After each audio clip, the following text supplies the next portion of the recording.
जय श्री कृष्ण विद्यार्थी मित्रों, केम छो बधा मजामां? तो चालो आज आपणे धोरण 9 एमां पाठ नंबर 20 संस्कृत में छे के संस्कृत भाषायाः वैशिष्ट्यम के संस्कृत भाषानी विशेषता। भाषा आपणे पहला संस्कृत भाषा अने आपणे 8मा धोरणमां गुजराती मातृभाषा विषे पण शीखीने आव्या छे। तो आज आपणे संस्कृत भाषानी विशेषता विषे माहिती मेळववानी छे। संस्कृत भाषानी अनेक विशेषताओं है। एक तो आपणा भारतनी प्राचीन भाषा है कि संस्कृत भाषा ये आपणा भारत देशनी एकदम प्राचीन भाषा, प्राचीनतम भाषा तरीके ओळखाय छे। वળી ते आपणी सांस्कृतिक भाषा पण छे कि तेने आपणे सांस्कृतिक भाषा तरीके पण ओळखीए छे। ते भारतीय प्राचीन सभ्यता तथा संस्कृत वाहक है। आ उपरांत संस्कृत भाषा मात्र भारतीय भाषाओनी ज नहीं परंतु विश्वनी अनेक भाषाओनी जननी है कि संस्कृत भाषा ए विविध अनेक विश्वनी अनेक भाषाओनी माता तरीके ओळखवामां आवी छे। संस्कृतनी ख्याति सर्वत्र है परंतु अत्यारे ते प्राचीन भाषानी जेम बोलाचालनी भाषा रही नथी। आजे ते बोलाचालनी एटले के बोलचालनी भाषा रही नथी। आने लीधे लोकोने तेनी साथे आत्मीयता बंधाती नथी। एक भाषा तरीके संस्कृतनी जे खूबीओ छे ते जन समाजे जाणवी जरूरी है। प्रस्तुत पाठ में ते दिशा में प्रवृत्तिनो उपक्रम अने प्रयत्न करे छे। अहीं संस्कृत भाषानी भाषागत विशेषताओनी साथे तेनामां रहेलुं अभिव्यक्तिनुं सामर्थ्य अने अभिव्यक्ति माटेना विविध विकल्पों ने समझावानो उपक्रम राख्यो छे कि अहीं संस्कृत भाषा कई रीते बोलाय अने कई रीते महत्वनी छे। विशेषताओं विषे अहीं माहिती आपवामां आवेली छे। तो मित्रों, आपणे बधा जाणीए छीए कि संस्कृत भाषानुं आपणा जीवनमां केटलुं महत्व छे अने आपणे जाणीए पण छे कि मातृभाषानी जेम ज संस्कृत भाषा पण प्राचीन अने सर्वोत्तम उत्तम गणवामां आवे छे। तो अहीं आपणे आ पाठमांथी संस्कृत भाषानुं महत्व शीखवानुं छे के वयम जानीम यत संस्कृत भाषा सर्वशा भारतीय भाषाणां जननी वर्ते।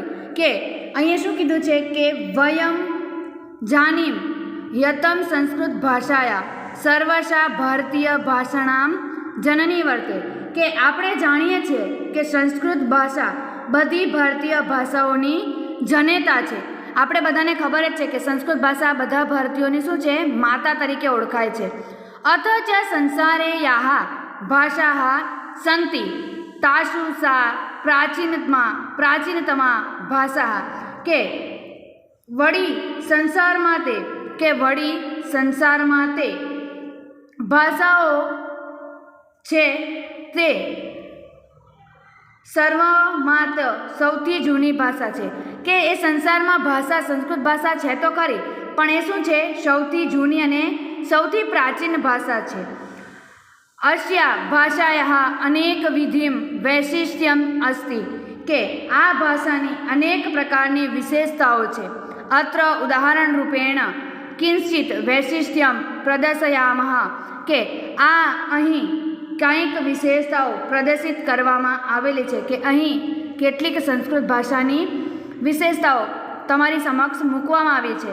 તો અહીં પ્રથમ વિશેષતા એટલે કે પ્રથમ વૈશિષ્ટ્યમ એટલે કે પહેલી વિશેષતા એ છે કે સંસારસ્ય સમેસ્તુ પુસ્તકાલયેષુ પ્રાચીનતમઃ ગ્રંથ વર્તતે ઋગ્વેદઃ। અહીં કહેવામાં આવ્યું છે, શું કહેવામાં આવ્યું છે કે संस्कृत भाषा शू है? संस्कृत भाषा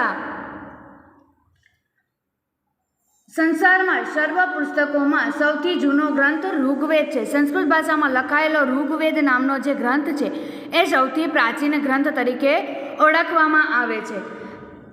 अयम अपि संस्कृत भाषायाः एव ग्रंथः। आ पण संस्कृत भाषानो ज ग्रंथ है एटले के ऋग्वेद ए संस्कृत भाषानो ज एक ग्रंथ तरीके ओळखाय छे। एवं संसारस्य प्रथम पुस्तकम अपि के आम संसारनु प्रथम पुस्तक पण સંસ્કૃતસ્યૈવ વર્તતે ન તુ કસ્યાચિત અનસ્યા ભાષાયા કે આમ સંસારનો પ્રથમ પુસ્તક પણ સંસ્કૃત ભાષાનું જ છે, બીજી કોઈ ભાષાનું નથી. અહીં તમને પેરેગ્રાફનું ગુજરાતી અનુવાદ કરીએ તો એવી રીતે થાય છે કે આપણે જાણીએ છીએ કે સંસ્કૃત ભાષા બધી ભારતીય ભાષાઓની જનેતા છે.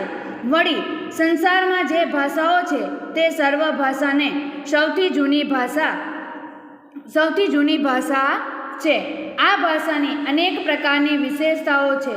અહીં ઉદાહરણ તરીકે અમે કાંઈક વિશેષતાઓ પ્રદર્શિત કરીએ કે આપણે અહીં કેટલીક વિશેષતાઓને મૂકવામાં આવી છે. તો પ્રથમ વિશેષતા એ છે કે સંસારના સર્વ પુસ્તકાલયોમાં સૌથી જૂનો ગ્રંથ ઋગ્વેદ છે. આ પણ સંસ્કૃત ભાષાનો જ ગ્રંથ છે, એટલે કે ઋગ્વેદ એ સંસ્કૃત ભાષાનો સૌથી પ્રાચીન ગ્રંથ તરીકે ઓળખાય છે. આમ સંસારનું પ્રથમ પુસ્તક પણ સંસ્કૃત ભાષાનું જ છે, બીજી કોઈ ભાષાનું નથી. એટલે તમને અહીં કહેવામાં આવ્યું છે કે ઋગ્વેદ એ પ્રાચીન ગ્રંથ છે, એ સંસ્કૃત ભાષામાં સૌપ્રથમ લખાયેલો છે. અને બીજું કહે છે કે સંસ્કૃત ભાષા બીજી કોઈ ભાષા આવતી નથી. અહીં તમને એવું કહેવામાં આવ્યું છે. તો મિત્રો, તમને પહેલી વિશેષતામાં સમજાઈ ગયું હશે. તો હવે આપણે એની બીજી વિશેષતા વિશે જોઈશું કે બીજી વિશેષતામાં કહેવામાં આવ્યું છે કે દ્વિતીયમ વિશેષતા કે સંસ્કૃત ભાષાયાः વર્ણમાલા અસ્તિ કે સંસ્કૃત ભાષાયાः વર્ણમાલા અસ્તિ તત્ર યઃ વર્ણક્રમઃ નિર્ધારિતઃ વર્તતે સઃ વૈજ્ઞાનિકઃ તાર્કિકઃ ચ અસ્તિ. અહીં કહેવામાં આવ્યું છે કે સંસ્કૃત ભાષાની જે વર્ણમાળા છે તેમાં વર્ણોને જે ક્રમ નક્કી કરેલો છે તે વૈજ્ઞાનિક અને તર્કસંગત છે. અહીં તમને કહેવામાં આવ્યું છે કે વર્ણમાળાનો ક્રમ નક્કી કરવામાં આવે છે તે વર્ણક્રમ નિર્ધારિત છે અને એ વૈજ્ઞાનિક અને તાર્કિક રીતે નક્કી કરવામાં આવેલો છે. તમે જોઈ શકશો કે આપણે જ્યારે વર્ણમાળા બોલીએ છીએ ત્યારે શું જોવા મળે છે? આપણને ક્રમ વાઇઝ જોવાનું મળે છે અને વૈજ્ઞાનિક અને તાર્કિક રીતે એ સારી રીતે જોડાયેલો જોવા મળે છે. પ્રકૃતિ સર્વેભ્યઃ માનવેભ્યઃ અતઃ ઉચ્ચારણ તંત્ર પ્રાપ્તમ અસ્તિ તસ્ય અનુસરણમ કૃત્વા અત્ર વર્ણમાલાનામ ક્રમઃ નિર્ધારિતો વર્તતે. અહીં કહેવામાં આવ્યું છે, શું કહેવામાં આવ્યું છે કે તર્કસંગત છે. આ બધા મનુષ્યને કુદરતી પાસેથી ઉચ્ચારણ તંત્ર મળ્યું છે. આપણે બધા જાણીએ છીએ કે આપણું જે ઉચ્ચારણ તંત્ર છે એ આપણને શાનાથી મળ્યું છે? તો કુદરત પાસેથી આપણને ઉચ્ચારણ તંત્ર મળ્યું છે. આપણે બધા જાણીએ છીએ મિત્રો કે આપણું જે સ્વર પેટી છે એમાંથી આપણે અલગ અલગ રીતે ઉચ્ચારણ કરી શકીએ છીએ. તમે વર્ણનું ઉચ્ચારણ આપણે સ્વર અને વ્યંજન આપણે ગુજરાતીમાં શીખી ગયા છે, જેમાં આપણે શું શીખ્યા છે કે અલગ અલગ રીતે ક ખ ગ જ્યારે બોલો છો ત્યારે મૂર્ધન્ય, તાલવ્ય, દંત્ય, ઓષ્ઠ્ય, અનુનાસિક વગેરે વર્ણોની આપણે ઓળખ મેળવી છે. તસ્ય અનુસરણ્યમ કૃત્વા અત્ર વર્ણમાલાયામ વર્ણના ક્રમ નિર્ધારિત વર્તતે. એટલે કે ઉચ્ચારણ તંત્ર એ મળ્યું છે, તેને અનુસરીને અહીં વર્ણમાળામાં વર્ણવાનો ક્રમ નક્કી કરેલો છે કે આપણને ઉચ્ચારણ મળ્યું છે તો એ વર્ણમાલાના ક્રમમાં મૂકવામાં આવ્યું છે. ઉચ્ચારણ તંત્રસ્ય અનુસારમ અકારસ્ય ઉચ્ચારણ પ્રથમ ભવતિ કે ઉચ્ચારણ તંત્ર પ્રમાણે અકાર છે, બરાબર? શું છે? અકાર છે. અહીં જે અકાર છે એનું ઉચ્ચારણ પહેલાં કરવામાં આવે છે. આપણે જાણીએ છીએ સ્વર અને વ્યંજન જુદા પાડીએ ત્યારે આપણે જ્યારે સ્વરમાં લખીએ છીએ ત્યારે શું આવે છે? અ, આ, ઈ, બરાબર? એ રીતે તેમાં સ્વરથી ચાલુ હોવાથી અહીં તમને ઉચ્ચારણ સ્થાનનું અનુકરણ પહેલાં અકારથી કરવામાં આવે છે એવું અહીં કહેવામાં આવ્યું છે. અતઃ વર્ણમાલાયામ અકાર પ્રથમ વર્તતે. એથી અહીં અકાર એ વર્ણમાળામાં પહેલો છે. એ જ રીતે એવં વ્યંજનમ વર્ણેષુ કકારસ્ય ક્રમઃ પૂર્વ ચકારસ્ય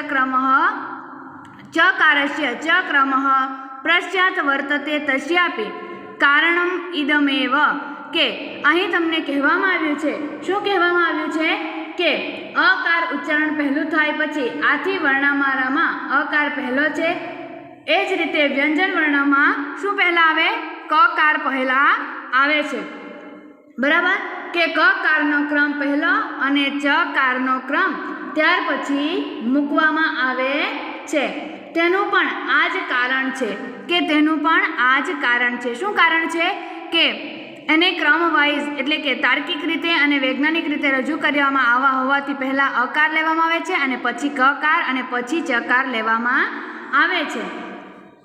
અનાયાસુ ભાષાસુ યા વર્ણમાલાયાઃ સન્તિ તત્ર એતાદૃશઃ તાર્કિકઃ વૈજ્ઞાનિકશ્ચ ક્રમ ન મિલતિ. અહીં તમને કહેવામાં આવ્યું છે કે આ જ કારણે બીજી ભાષાઓમાં જે વર્ણમાળાઓ છે ત્યાં આવો તાર્કિક અને વૈજ્ઞાનિક ક્રમ જોવા મળતો નથી. આપણે બીજી બધી ભાષામાં જોઈએ ત્યારે પણ આપણે ગુજરાતી, હિન્દી અને સંસ્કૃત આ ત્રણ ભાષામાં જોઈ શકીએ છીએ. તો આપણે શું થાય છે, પ્રાચીનતમ હોવાથી એને ક્રમવાઇઝ નક્કી કરવામાં આવ્યું છે. પણ આપણે ઇંગ્લિશમાં એ જોઈ શકતા નથી. એબીસીડીમાં એથી ચાલુ થાય છે તો એબીસીડીમાં આપણે એ જોઈ શકતા નથી. એટલે બીજી ભાષામાં આપણે આ રીતે તાર્કિક અને વૈજ્ઞાનિક કારણ જોઈ શકતા નથી. બરાબર મિત્રો, સમજાઈ ગયું? હવે એનું ઉદાહરણ એનું ભાષાંતર જોઈએ કે આખા પેરેગ્રાફનું ભાષાંતર શું થશે કે સંસ્કૃત ભાષાની જે વર્ણમાળા છે તેમાં વર્ણોને જે ક્રમ નક્કી કરેલો છે તે વૈજ્ઞાનિક અને તાર્કિક સંગત છે. બધા મનુષ્યને કુદરત પાસેથી જે ઉચ્ચારણ તંત્ર મળ્યું છે તેને અનુસરીને અહીં વર્ણમાળામાં વર્ણોનો ક્રમ નક્કી કરેલો છે. ઉચ્ચારણ તંત્ર પ્રમાણે અકારનું ઉચ્ચારણ પહેલું થાય છે. આથી વર્ણમાળામાં અકાર પહેલો છે. એ જ રીતે વ્યંજનમાં કકાર અને ક્રકાર અને અકાર પહેલો છે. એ જ રીતે વ્યંજનમાળામાં પણ કકારનો ક્રમ પહેલો અને ચકારનો ક્રમ પછી છે. તેનું પણ આ જ કારણ છે કે બીજી ભાષાઓમાં જે વર્ણમાળાઓ છે ત્યાં આવો તાર્કિક સંગત અને કે તર્કસંગત અને વૈજ્ઞાનિક ક્રમ માનતો નથી કે વૈજ્ઞાનિક ક્રમ મનાતો નથી. હવે આવે છે ત્રીજી વિશેષતા કે તૃતીયમ વૈશિષ્ટ્યમ કે ત્રીજી વિશેષતા છે કે આચાર્ય પાણીના વીરચિત્તમ અષ્ટાધ્યાયી નામના પ્રસિદ્ધમ સંસ્કૃત વ્યાકરણમ માનવ મસ્તિષ્ક સર્વોત્તમ કૃતિમ વર્તતે એતાદૃશ વ્યાકરણમ અન્યત્ર ન ઉપલભ્યતે. કે અહીં તમને કહેવામાં આવ્યું છે કે આચાર્ય પાણીનીએ રચેલું વિરચિત એટલે કે રચેલું અહીં અષ્ટાધ્યાયી નામનો પ્રસિદ્ધ સંસ્કૃત વ્યાકરણ કે માનવના મસ્તિષ્કનું કે માનવ મગજનું સર્વોત્તમ કે સર્વશ્રેષ્ઠ કૃતિ છે. એટલે અહીં જે પાણીની મુનિએ રચેલું અષ્ટાધ્યાયી છે એ સંસ્કૃત વ્યાકરણમાં માનવના મગજનું શ્રેષ્ઠ કૃતિ તરીકે અહીં ઓળખાય છે. એવું ત્રદ્યશુત એટલે કે એવું વ્યાકરણ બીજે પ્રાપ્ત થતું નથી કે પાણીની અષ્ટાધ્યાયીનું વ્યાકરણ બીજે ક્યાંય પ્રાપ્ત થતું નથી. અહીં અષ્ટાધ્યાયી એટલે કે પાણીની મુનિએ રચેલો વ્યાકરણનો સંસ્કૃતનો સર્વશ્રેષ્ઠ ગ્રંથ છે તેને અષ્ટાધ્યાયી તરીકે ઓળખવામાં આવે છે. કે આપણા ભારત દેશમાં એ માનવ મગજની સર્વોત્તમ એટલે કે સર્વશ્રેષ્ઠ કૃતિ તરીકે અષ્ટાધ્યાયીને ગણવામાં આવી છે અને આના જેવું વ્યાકરણ બીજે ક્યાંય જોવા મળતું નથી. ચોથી વિશેષતામાં કીધું છે કે સંસ્કૃત ભાષાયામ મહાભારત નામના પ્રસિદ્ધ એક ગ્રંથ વર્તતે. કે શું કીધું છે કે સંસ્કૃત ભાષામાં મહાભારત નામનો એક પ્રસિદ્ધ ગ્રંથ છે. આપણે બધા જાણીએ છીએ કે મહાભારત એ સંસ્કૃત ભાષાનો સર્વશ્રેષ્ઠ અને સૌથી પ્રસિદ્ધ ગ્રંથ તરીકે ઓળખાય છે. લક્ષ શ્લોક પરિમિતિ કે તે 1,00,000 શ્લોકોનો પરિણામવાળો છે. કે મહાભારતમાં કેટલા 1,00,000 શ્લોકો જોવા મળે છે. તમે બધા જાણતા જ હશો અને મહાભારત વિશે તમે માહિતી તો મેળવી જ હશે મિત્રો કે તેમાં સંસ્કૃત ભાષામાં લખેલું જોવા મળે છે અને એમાં 1,00,000 જેટલા શ્લોકોનો સમાવેશ થઈ ગયેલો છે. एतादृश विशालकायः ग्रंथः निखिले अपि संसारे नास्ति। અહીં તમને કહેવામાં આવ્યું છે કે આવો વિશાળ ગ્રંથ આખા સંસારમાં નથી, કે મહાભારત જેવો વિશાળ ગ્રંથ બીજે સંસારમાં ક્યાંય જોવા મળતો નથી। અદ્યમ અપી સંસ્કૃતસ્ય અપરમ વૈશિષ્ટ્યમ, કે આ સંસારમાં આ પણ સંસ્કૃત ભાષાનું એક અન્ય વિશેષતા છે કે મહાભારત ગ્રંથનું આ સંસ્કૃત ભાષા પર સારું એવું પ્રભુત્વ હોવાથી આપણી એક બીજી પણ વિશેષતા છે કે ચોથી વિશેષતા થઈ ગઈ ને। તો આ શું છે કે 1 લાખનો જેનો સંસ્કૃતમાં સમાવેશ થયો છે તેવો આ મહાભારત ગ્રંથ આ ભારત દેશમાં બીજે ક્યાંય એટલે કે બીજે ક્યાંય જોવા મળતો નથી। આપણી થઈ ચોથી વિશેષતા। તો મિત્ર અહીં 4 વિશેષતા પૂર્ણ થાય છે। હવે આપણે જોવાની છે 5મી વિશેષતા કે રામાયણ નામના સુપ્રસિદ્ધ આદિ કાવ્ય અસ્તિ, કે શું કીધું છે કે રામાયણ નામનું અત્યંત પ્રખ્યાત આદિકાવ્ય છે। રામાયણને અહીં આદિકાવ્ય તરીકે ઓળખવામાં આવ્યું છે। તમને પૂછાશે તો મહાભારતને શું કહેવાનું છે? મહાગ્રંથ તરીકે ઓળખાય છે અને રામાયણને આદિકાવ્ય તરીકે ઓળખવામાં આવે છે। પછી કહેવામાં આવ્યું છે, શું કહેવામાં આવ્યું છે કે પુરાતાને ભારતે અયમ ગ્રંથ અને અનેકાશુ લિપિષુ લિખિત, કે એમાં શું જોવા મળે છે કે પ્રાચીન ભારતમાં આ ગ્રંથ અનેક લિપિઓમાં લખાયેલો છે।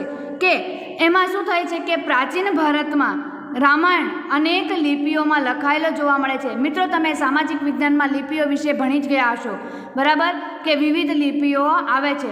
તો અહીં સંપ્રતિ નેવારી, મૈથિલી, બંગાળી, દેવનાગરી, તેલુગુ ગ્રંથ, મલયાલમ, શારદા ઇત્યાસુ લેખીષુ લિખિત મિલતી, કે અહીં તમને કહેવામાં આવ્યું છે કે અત્યારે નેવારી, મૈથિલી, બંગાળી, દેવનાગરી, તેલુગુ ગ્રંથ, મલયાલમ, શારદા વગેરે લિપિઓમાં લખાયેલો મળે છે।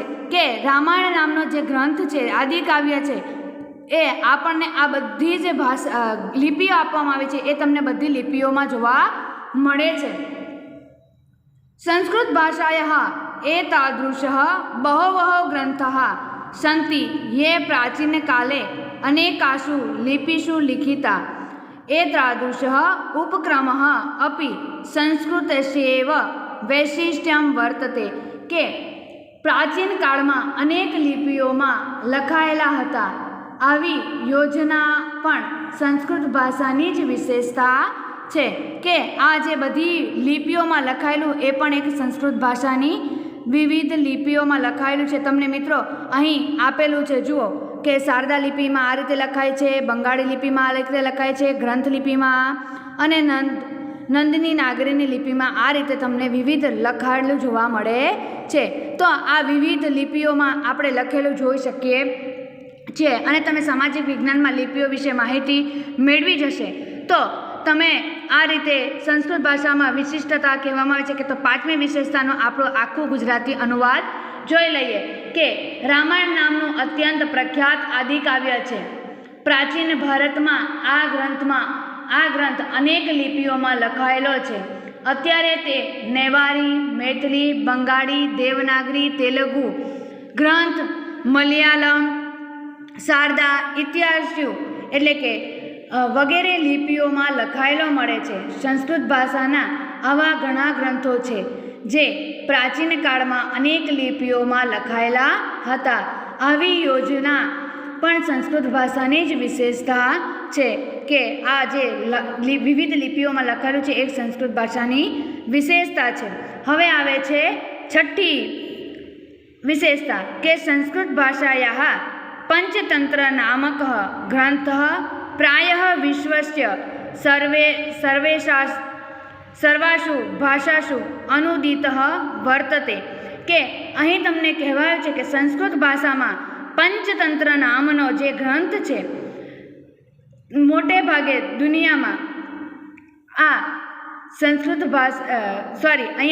ભાષાના પંચતંત્ર નામનો જે ગ્રંથ છે એ મોટે ભાગે દુનિયાની બધી ભાષાઓમાં અનુવાદ થયેલો છે। કે આ જે પંચતંત્ર નામનો જે ગ્રંથ છે એમનો સર્વેશુ એટલે કે બધી ભાષાઓમાં અનુવાદ એટલે કે એનું ગુજરાતી અનુવાદ થયેલો જોવા મળે છે. એ તાદૃશમ સૌભાગ્ય અનસ્યાહ કયાશ્ચિત ભાષાયાઃ ગ્રંથેષુ અદ્યાવધિમ ન પ્રાપ્તમી, કે બીજી આપણું આવું સૌભાગ્ય છે કે બીજી કોઈ ભાષાના ગ્રંથને આજ સુધી પ્રાપ્ત થયું નથી. આપણી એક સરસ મજાની વિશેષતા ધારણ કરે છે કે સંસ્કૃત ભાષામાં લખાયેલો પંચતંત્ર ગ્રંથ છે એ બીજી કોઈ ભાષામાં લખાયેલો જોવા મળતો નથી, એટલે આપણે એને સૌભાગ્ય માનીએ છીએ. સમજાઈ ગયું મિત્ર? એટલે આખું એનું અનુવાદ થશે કે સંસ્કૃત ભાષાનો પંચતંત્ર નામનો પંચ નામનો મોટો જે ગ્રંથ છે એ મોટે ભાગે દુનિયાની બધી ભાષાઓમાં એનો અનુવાદ થયેલો છે. આવું સૌભાગ્ય બીજી કોઈ ભાષાના ગ્રંથને આજ સુધી પ્રાપ્ત થયું નથી, કે બીજી કોઈ ભાષાને પ્રાપ્ત થયું નથી. હવે આવે છે સાતમી વિશેષતા, કે સાતમી વિશેષતામાં શું કહેવામાં આવ્યું છે? તો આપણે જોઈ શકીએ છીએ કે સંસ્કૃતેષુ 10 કુમાર ચરિત નામના સુપ્રસિદ્ધ કથા પુસ્તક વર્તતે, કે એમાં કહેવામાં આવે છે કે સંસ્કૃત સાહિત્યમાં 10 કુમાર ચરિત નામે સુપ્રસિદ્ધ કથા પુસ્તક છે, કે એ 10 કુમાર ચરિત નામનું જે કથા ગ્રંથ છે એ સંસ્કૃત સાહિત્યમાં પ્રસિદ્ધ થઈ ગયો છે. તસ્ય સપ્તમે ઉચ્છ્વાસ એક પાત્રમ પવર્ગ પ્રયોગ હિતાની વાક્યાની વદતી, કે તેમાં શું કરવામાં આવ્યું છે કે તેના 7મા ઉચ્છ્વાસમાં એટલે કે 7મા પ્રકરણમાં, આપણે બધા જાણીએ છીએ કે વિવિધ પ્રકરણોમાં ગ્રંથોની રચના થયેલી છે, તો આ 10 કુમાર ચરિત નામનો જે ગ્રંથ છે એના 7મા ઉચ્છ્વાસમાં એટલે કે 7મા પ્રકરણમાં શું કહેવામાં આવ્યું છે કે માત્ર એક પાત્ર પ વર્ગ એટલે કે પ વર્ગમાં આપણે જાણીએ છીએ તો શું આવે છે કે પ વર્ગમાં પ, ફ, બ, ભ અને મ આ જે વર્ગનો પ્રયોગ કરવામાં આવેલો હોય છે. આપણે બધા કક્કાવારી પ્રમાણે જાણીએ છીએ કે ક, ખ, ગ, ઘ, ચ પછી અંગ આવે છે, બરાબર? તેવી જ રીતે અહીં શું આપ્યું છે કે પ વર્ગનો પ્રયોગ હિતાની વાક્યાની પદાની. તો આ જે 7મો ઉચ્છ્વાસ આપવામાં આવ્યો છે તો એ ઉચ્છ્વાસના પ્રકરણમાં પ વર્ગમાં કે પ, ફ, બ, ભ અને મ ન પ્રયોગ વગરના વાક્ય બોલે છે. કે આની વિશેષતા શું છે કે સંસ્કૃત ભાષામાં આપણે જાણીએ છીએ કે કક્કાવારી પ્રમાણે બધા જ વર્ણોનો ઉપયોગ ગ્રંથમાં કરી શકાય છે. તો આ 10 કુમાર ચરિતમાં શું કરવામાં આવ્યું છે સંસ્કૃત ભાષાની વિશેષતામાં કે એનો જે 7મો ઉચ્છ્વાસ આપવામાં કે 7મું પ્રકરણ છે તેમાં પ વર્ગનો ક્યાંય ઉપયોગ થયો નથી. એટલે કે પ વર્ગમાં એટલે કે પ, ફ, બ, ભ અને મ આટલા જે વર્ણો આવ્યો છે એનો ક્યાંય ઉપયોગ જોવા મળતો નથી. બરાબર? સમજાઈ ગયું કે આ બોલે છે એ વાક્ય બોલાતા નથી. વર્ણમાલાયાઃ અનુકાન વર્ણાનાન વિહાય સંવાદકરણમ સંસ્કૃતે એવં સંભવતી જ્ઞાનત્ર, એટલે કે વર્ણમાળાના અમુક વર્ણનો પ્રયોગ વિના સંવાદ કરવાનો સંસ્કૃતમાં જ સંભવ છે, બીજે નહીં. એટલે અહીં આ પ વર્ગનો ઉપયોગ કર્યા વગર આ 7મું જે ઉચ્છ્વાસ છે એ લખવામાં આવ્યો છે. તો અહીં તમને કહેવામાં આવ્યું છે આખું એનું ગુજરાતી થશે કે સંસ્કૃત સાહિત્યમાં 10 કુમાર ચરિત નામે સુપ્રસિદ્ધ કથા પુસ્તક છે. તેના 7મા ઉચ્છ્વાસના એટલે કે 7મા પ્રકરણમાં એક પાત્ર તરીકે પ વર્ગ એટલે કે પ, ફ, બ, ભ અને મ ના પ્રયોગ વગરના વાક્યો બોલે છે. વર્ણમાળાના અમુક વર્ણોના પ્રયોગ વિના સંવાદ કરવાનો સંસ્કૃત ભાષામાં જ સંભવે છે, બીજી ભાષામાં નહીં. આ એક વિશેષતા 7મી થઈ. હવે છેલ્લી અને 8મી વિશેષતા છે કે એકસ્ય વર્ણસ્ય પ્રયોગેણ કાવ્યકારણમ સંસ્કૃતે એવ સંભવતી, કે એક વર્ણના પ્રયોગથી કાવ્ય રચવાનું સંસ્કૃતમાં જ સંભવે છે. આપણે વર્ણ જાણીએ છીએ એટલે કે આ એક જ વર્ણ જે આપવામાં આવે છે તેનાથી આખું કાવ્ય રચવાનું છે એવું અહીં કે સંસ્કૃતમાં જ સંભવે છે. કે મહાકવિના મઘેન વિરચિત શિશુપાલ વધ મહાકાવ્યે દકારસ્ય નકારસ્ય ચ એકમાત્રસ્ય વર્ણસ્ય પ્રયોગેણ નિર્મિતાની પદ્યાની અસ્ય પ્રકરણાની સંતિ કે શું કીધું છે કે મહાકવિ માઘે રચેલા શિશુપાલ નામનું જે મહાકાવ્ય છે, બરાબર, શિશુપાલ નામનું જે મહાકાવ્ય છે એ મહાકાવ્યમાં માત્ર એક દકાર અને નકાર વર્ણનો પ્રયોગ વડે રચેલો પદ્યનો આ પ્રમાણ છે કે આ પ્રયોગ છે. કયું? શિશુપાલ વધ. બરાબર, સમજાઈ ગયું. પછી એવમ સંસ્કૃતસ્ય એકાની વૈશિષ્ટાની સંતિ કે આ પ્રમાણે સંસ્કૃતની અનેક વિશેષતાઓ જોઈ શકાય છે. આપણે મિત્રો 8 વિશેષતાઓનો અભ્યાસ કરી ગયા. એમાં છેલ્લી વિશેષતાનો અનુવાદ જોઈ લઈએ કે એક વર્ણના પ્રયોગથી કાવ્ય રચવાનો સંસ્કૃતમાં જ સંભવે છે. મહાકવિ માઘે રચેલા શિશુપાલ વધ નામના મહાકાવ્યમાં એકમાત્ર દકાર અને નકારના વર્ણના પ્રયોગ વડે રચેલો પદ્યો એના પ્રમાણે છે. આ પ્રમાણે સંસ્કૃતની અનેક વિશેષતાઓ જોવા મળે છે. તો મિત્રો આપણે જાણીએ છીએ કે સંસ્કૃત ભાષાની અનેક વિશેષતાઓ છે. તમને ટૂંકા સવાલમાં કોઈ એક વિશેષતા વિશે લખવાનું આવે તો તમારે 8 વિશેષતા મોઢે કરવાની રહેશે. અને તમારે અહીં કેટલાક શબ્દો આપ્યા છે એ શબ્દો પણ નોટબુકમાં લખવાના છે. અને તમને સ્વાધ્યાય પણ પાછળ કરવાનું આપ્યું છે તો સ્વાધ્યાય પણ તમારે કરવાનું છે. તો મિત્રો તમને બધાને સંસ્કૃત ભાષાની વિશેષતા વિશે સમજાઈ ગયું હશે. એટલે આપણે અહીં આ પાઠને પૂર્ણ કરીએ છીએ.